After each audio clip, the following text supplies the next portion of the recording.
Continuation of Thomas de Hartmann's book. Although from the outside life in the priory continued as before the accident, it was not the same, and caused us very great concern and worry. First of all, certainly the health of Mr. Gurdjieff himself, which did not improve as fast as we expected, and then the, and then the health of Madame Ostrovsky. Another very great strain, for us personally, was the arrival of my sister and my parents, a strain because their age did not permit them to take part in our activities, and that disappointed them. I said before that they came because Mr. Gurdjieff insisted the morning of his accident that I write and tell them to come without delay. Surely he had a premonition of what was to happen in Petrograd. Rooms were prepared for them in the monks' corridor next to our room, and they stayed until 1929. What was most difficult for them and made them suffer was the ruthless manner in which Mr. Gurdjieff very often spoke with all of us, his pupils. We also resented it, but we knew we were there for a reason, so we accepted it. One morning I saw Mr. Gurdjieff and my father sitting on a bench in the garden. I had to ask him a quite simple question. In answer, he shouted at me in a terrible way, and I saw that my poor father was ready to leave. But Mr. Gurdjieff at once turned to him and said, "You see, father, what you make me do? You never shouted at your daughter, so she has not had this experience, and all sorts of impressions are necessary for people. So now I am obliged to do it in your place." My father changed his attitude at once, and I could see from the expression on his face that he understood that everything Mr. Gurdjieff did for us was to give us new experiences. During his recovery, Mr. Gurdjieff could not sleep very well at night, and often wakened one of us to bring him coffee and stay with him. One night I brought him coffee. There was no money to run the priory. Mr. de Salzmann and Mr. de Hartmann had taken jobs, and Mr. de Hartmann had to get up early to go to Paris. This night Mr. Gurdjieff asked me if I was too sleepy to take notes, which he would dictate to me. I took a pad and a pencil and tried to write as quickly as I could, as I did not know shorthand. Having dictated in Russian about 2 pages, he asked me if I liked it, and I, with my usual directness, especially with Mr. Gurdjieff, told him that I did not like it at all. It was a kind of melodrama about brothers killing one another. Mr. Gurdjieff said, "All right, let us try something else." I happily destroyed the pages at once. Then Mr. Gurdjieff began to dictate again. It was the year 223 after the creation of the world. Through the universe flew the ship Karnak of the Trans-Space Communication. He did not stop dictating until I had written 3 pages, and I sat there, lifted to another planet, trying with all my might to grasp what Mr. Gurdjieff was dictating, leaving out not a single word. It was not easy, because he very often invented words which did not exist in the Russian language, but nevertheless transmitted wonderfully what he wished to say. He stopped and asked, "And now, do you wish to continue?"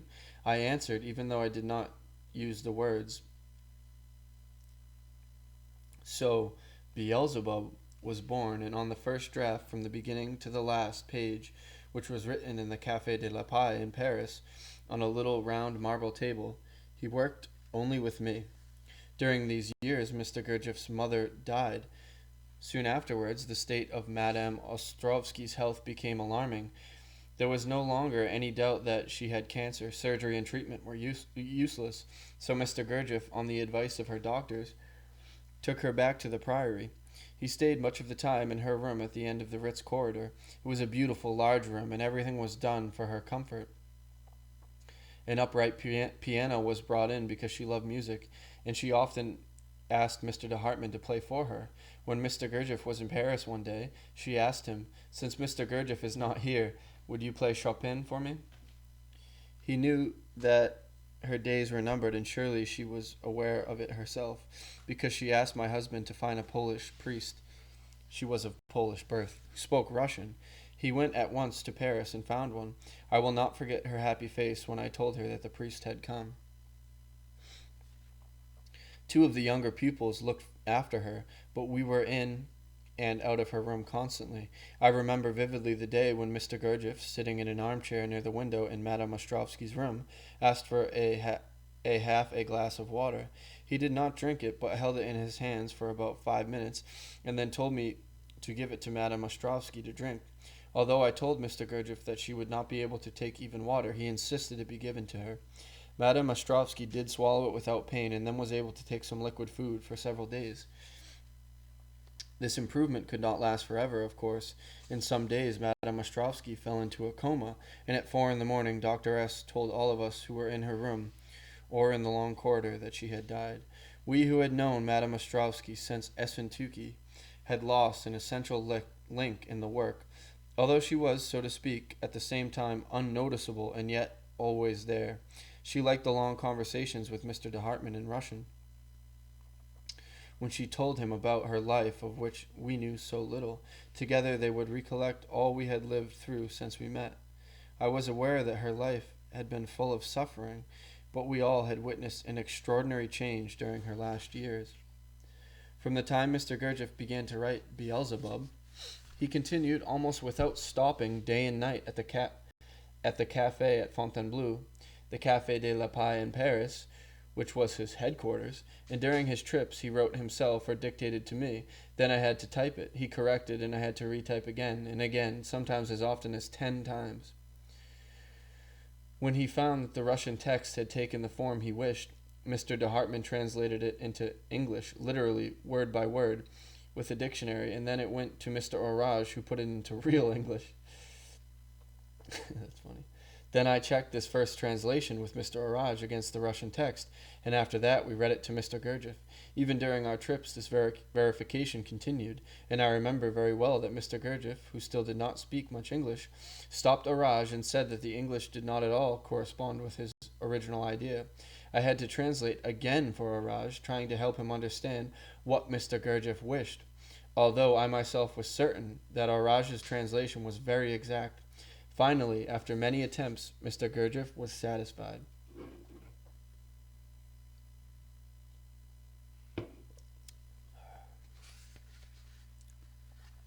When Mr. Gurdjieff finally approved the English translation, someone read it aloud in the evening to several people, and he watched the expressions on their faces. These readings continued late into the night. Sometimes even visitors were allowed to attend. At the same time, the work indispensable to the maintenance of the house went on. The composition of music, movements, talks by Mr. Gurdjieff in the study house, and individual work with pupils, all this continued as before. And nothing was done at the Priory that was not intended to give experiences to one or another of us, most of the time quite unexpected to the person for whom it was given, and quite unnoticed or not understood by others whom it did not concern. One incident will perhaps illustrate how Mr. Gurdjieff understood the inner life of men, and how he could sense it even at a distance. We were coming back from a trip late one winter evening. I felt that Mr. Gurdjieff was driving too fast and recklessly. My nervousness was aggravated by the fact that Mr. de Hartmann was also in the car.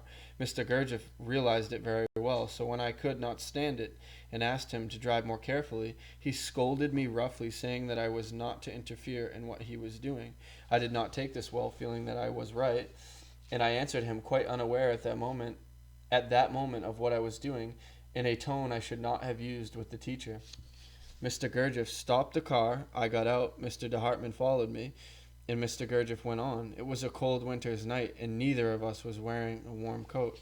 We thought of asking a passenger car to drive us home, but Mr. Gurdjieff himself came back to get us, and we drove to the Priory in heavy silence. The following day I tried to avoid him, because I was still trembling with anger. 2 days passed, and then I began to think, how could I behave so towards my teacher? A kind of remorse arose in me. I went to a room in the Ritz corridor, where almost nobody but I had the right to go, and I sat there beginning to think deeply about myself in an absolutely new way. Just at that moment, the door of the room opened, and I saw Mr. Gurdjieff enter. In a voice and a manner in which there was no reproach, nothing to remind me of what had happened, he said, I was looking for you. I have a lot to be typed. Come quickly. In 1929, Mr. Gurdjieff undertook another voyage to New York at Mr. Orage's insistence, but this time he did not wish to show the sacred dances. He planned to make everything He planned to make known his book Beelzebub, which was entitled All and Everything. Consequently, only Mr. de Hartmann and I accompanied him. This voyage was much more interesting and restful for us than the first one in 1924. With all the 22 pupils, we again sailed on the Paris. From the first day out, Mr. Gurdjieff began to talk to Mr. de Hartmann about how the time had arrived for him to organize his life in Paris independently of the Priory and to devote himself to composition. My husband had already begun the previous year to write music for films under a pseudonym. It had been necessary to earn money for the Priory as well as for us personally. In New York, with the assistance of Mr. Orage, lectures began at once.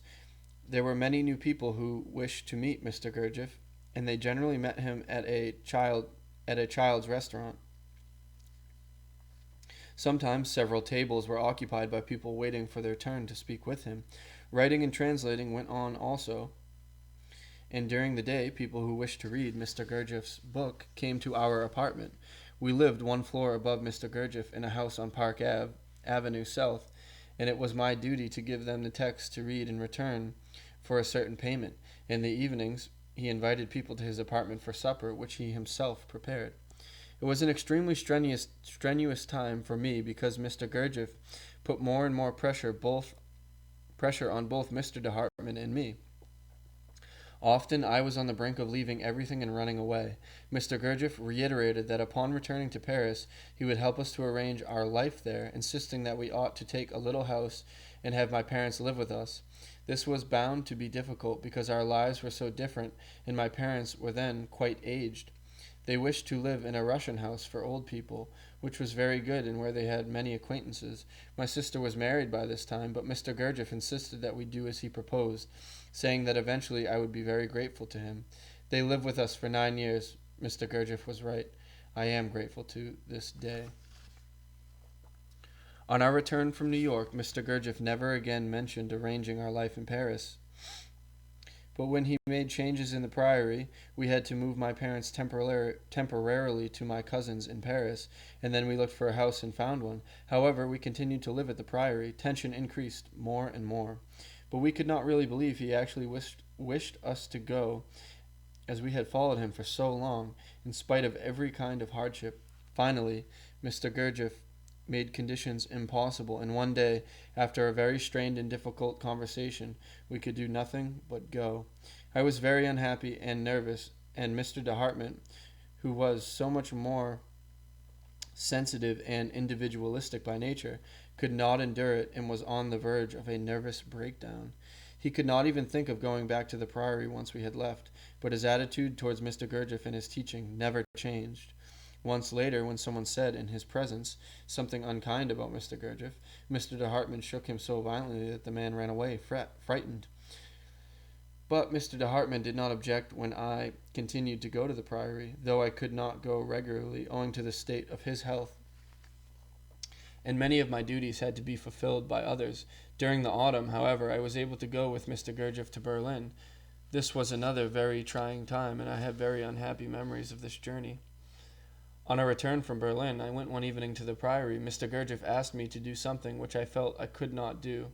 I went to my room. Some time later, Mr. Gurdjieff came and told me that if I would not do what he asked, something bad would happen to my husband. Mr. de Hartmann was in Paris, and we had no telephone, so I could not communicate with him, and neither could I go back to Paris, as there were no late trains. In any case, I would only alarm him by returning unexpectedly. I was utterly in despair, frantically weighing the yes and no. In the midst of the struggle, I suddenly remembered how Mr. Gurdjieff so often said that we must have faith only in something higher in ourselves. I felt deep within me that if I could hold on to this, and if I were afraid of nothing at all coming from outside, even from my teacher, nothing bad could happen. Perhaps my teacher was only testing me for the purpose of making me see something that I had forgotten. But in spite of this reasoning, in spite of the flash of understanding, I suffered terribly. I went home on the first train in the morning and found my husband peacefully asleep in bed. Then, in October 1929, came the day when Mr. Gurdjieff was about to go to America again with a number of people. Mr. Orage was still there. Several days before the departure, Mr. Gurdjieff asked me to come to the Priory, and the whole evening he sorted his papers, letters, and passports, which were in a cabinet, and burned many things in the big fireplace in his room. The key of this cabinet was always with me, not with him, because Mr. Gurdjieff did not wish anyone to find it in his pockets, so he showed full trust in me at the same time that he made my life unbearable. On the day of his departure to New York, I went to his flat at his request early in the morning for some last arrangements, and had a wonderful talk with him, a talk that could occur only in exceptional moments. Then we went to the station and sat in a cafe. He told me that I was the only person who never had done what he demanded without wishing it myself. I certainly believed him then and was very happy, but suddenly he began to talk about how much he needed Mr. de Hartmann and me in New York, that nobody would be able to help him in the same way, and that I had to make it possible for my husband to rejoin him in a week's time. I replied at once that it was not possible. I knew that Mr. de Hartmann was not yet well at all. Perhaps he would wish me to go, I said, but I would not leave him alone. The hour of departure approached, and we walked slowly in silence along the platform of the train. I was very sad because Mr. Gurdjieff was going away for so long, but more so because he could ask me to put pressure on my husband when he knew the state he was in. I heard the first signal to board the train. Mr. Gurdjieff mounted the steps of the dining car. Fortunately, none of the people who were sailing with him were there. He stopped on the platform of the car, I on the platform of the station, thinking of the numerous trips I had taken with him. "Arrange everything and come in a week," said Mr. Gurdjieff. "I cannot, you know it, Mr. Gurdjieff." "Then you will never see me again." "Don't say that, Mr. Gurdjieff. You know I cannot. Why do you ask it now?" He repeated, "Then you will never see me again." I was petrified, but said, "Then I will never see you again." The train moved. Mr. Gurdjieff stood motionless, looking at me. I looked at him without moving my eyes from his face. I knew that it was forever. I stood there until the train disappeared from my sight. In my thoughts, I saw before me Prince Lubovetsky going away and leaving Mr. Gurdjieff alone. When he was dictating this chapter of Remarkable Men to me, I always wondered about this tragic moment in his life and dreaded that it might happen to me. Then slowly I went home, realizing that having said what I had, all was over. What else could I have done? If my teacher said that to me he must have known what he was doing, and that I could not act or answer differently. Under pretext of a frightful headache, I went to my room, drew the curtains in order to stay in the dark, and went to bed. What I lived through cannot be described, but I did not wish my husband to suffer, so I could not tell him anything. It was 4 days before I felt strong enough to get up and resume my life. For several years after we left the Priory, Mr. de Hartmann continued to write music for films under a pseudonym to earn his living. As soon as he had enough money from this activity, he was able to spend his whole time on his own music. He finished his symphony, which was performed the same year by the Lamoureux Association in Paris and in Brussels, and this was followed by other orchestral works, all of which were performed by one or the other of the associations in Paris. His cello concerto was performed in Boston. His sonatas were performed on the radio, and Mr. de Hartmann at the piano. His works for voice I sometimes sang at his concerts. He gave lessons in composition and orchestration to several distinguished musicians. Several pupils of Mr. Gurdjieff came to have lessons with Mr. de Hartmann. Some arranged concerts of his compositions in their big salons, so contact was never cut off. He continued to see Madame de Salzmann as often as it was possible. We continued to see Madame de Salzmann as often as it was possible.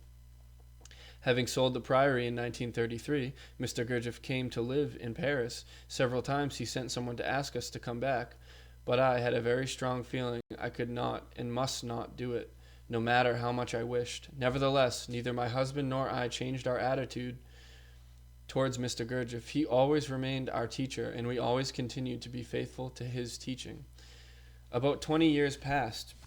We were living in Gurdjieff, very near Paris.